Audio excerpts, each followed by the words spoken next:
In the meantime here, we do want to bring into the conversation our friend, legal analyst and former federal prosecutor, Neama Rahmani, to help us make sense of this. Neama, good to see you.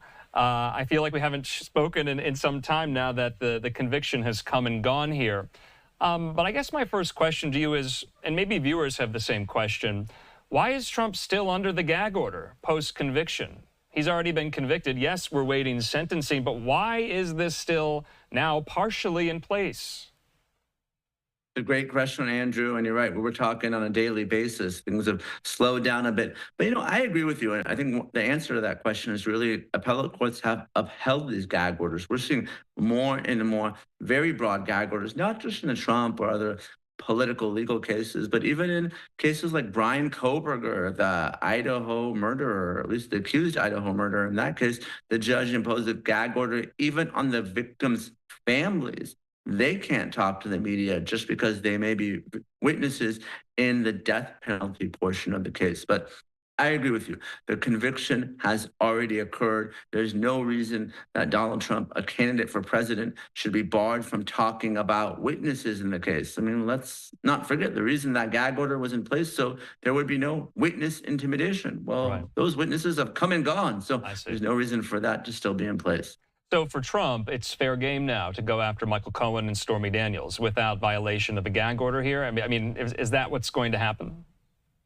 Absolutely, and they should be fair game because there's no reason to muzzle Donald Trump anymore because there's no coercion, there's no threats, there's no intimidation. So he should be able to criticize them and the result in this case. That's absolutely his right. And I do believe that after sentencing on July 11th, the remaining portion of the gag order will also be lifted. Trump will be free to criticize the prosecution, the court staff. There's no reason to keep it in place. The only part of the gag order, really only that should continue indefinitely, is juror anonymity. They have a right not to be outed and to be doxxed, but the rest of it should go by the wayside because the trial is already concluded.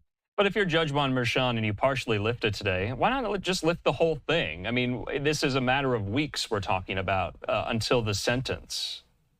I would have. If you're a prosecutor, you got to wear your big boy or girl pants. I mean, that's part of the job, to be criticized by folks that you're putting in jail. So I don't see the need to protect them like you would a lay witness or a juror that really doesn't choose to be part of our criminal justice system. Yeah, so Trump's lawyers had requested that Justice Juan Merchan retract the gag order entirely, saying it violates Trump's First Amendment rights and is no longer necessary in the wake of Trump's conviction there in late May. So that was Trump's attorney's arguments today, and Judge Juan Merchan giving them a partial victory in this. Neama, you mentioned the jurors and their anonymity thus far. Are you surprised that we don't know any of these 12 jurors yet, almost a month after the conviction? Is that unusual?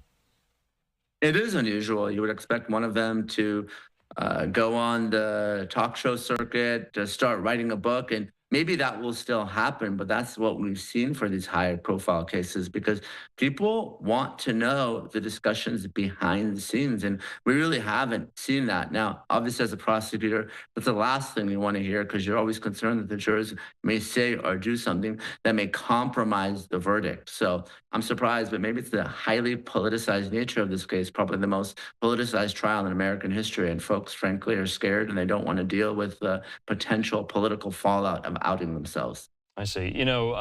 We are very close to sentencing. Have you read any tea leaves to suggest that we can divine what it might be brought by the judge? What are you hearing and what are you thinking? And if you're thinking something now, was it different than when we last spoke? Andrew, I firmly believe that Donald Trump will be sentenced to probation.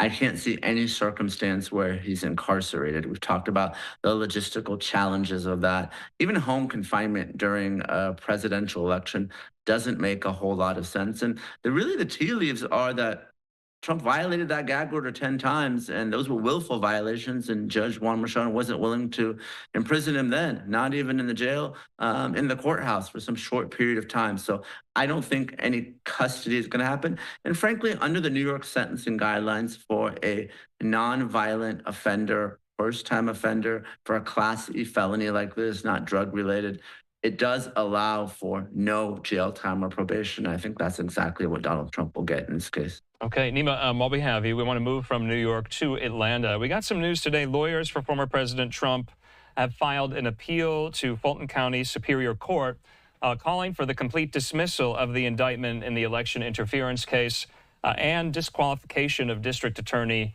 Fani Willis. We know that appeal is already being heard on the disqualification question regarding Fani Willis and her improper relationship with Nathan Wade. Now Trump's attorneys want a dismissal of the case outright. So this is now working its way at the appellate level there in Georgia, in Fulton County. Yet another wrinkle in Trump's legal saga here. What do you make of these developments?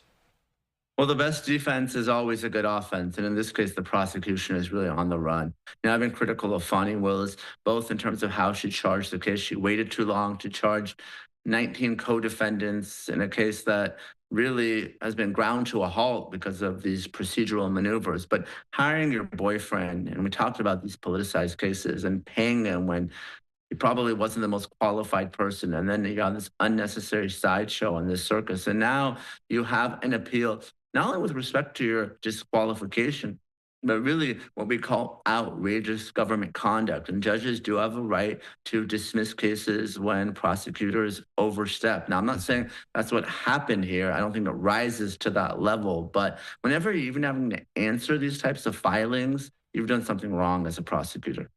Okay, Neema, we're going to switch gears here. We're going to move off the Trump legal cases. We're going to talk about another conviction you and I recently discussed that, of course, has to do with President Biden's son, Hunter Biden, there on those 3 felony gun charges. We're learning this today, Neema. This is from Kyle Cheney. With the order, Hunter Biden's law license has been suspended there in D.C. Is this run-of-the-mill if you're convicted, that this is the normal course, that this happens if you have a law license anywhere, you get suspended or disbarred? Is that the normal course of things?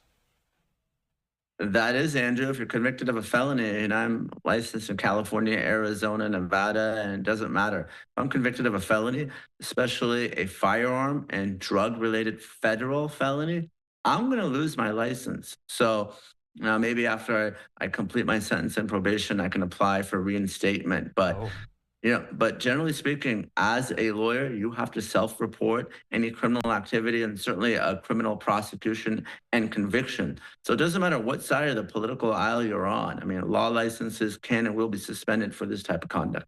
So is a suspension of a law license the same as a disbarment? Not quite. A suspension is for some period of time. So if Hunter Biden wants to practice law, let's forget he went to Yale Law School. He, at some point, was an accomplished lawyer before things went south. And obviously, his substance abuse issues are well documented. But, it's not just this case, the tax crimes case. And that, for a lawyer, is even worse. Anything involving fraud or moral turpitude, I mean, those are things that the state bars of any state look down upon. So I'm not surprised that Hunter Biden lost his license and is probably going to lose it for good. All right. And there's so much news on that case as well. Hunter Biden's attorneys, just as of this week, are trying to get a new trial. They're also trying to get the indictment thrown out as they appeal the conviction. We brought some of those reports to our viewers. And that's all in addition to the other trial, like you mentioned, on the tax evasion charges happening in Los Angeles later this fall in September. So the problems for Hunter Biden not over nearly anytime soon. Neama Rahmani, thanks so much for your time. We'll talk soon. Of course. Thanks, Andrew.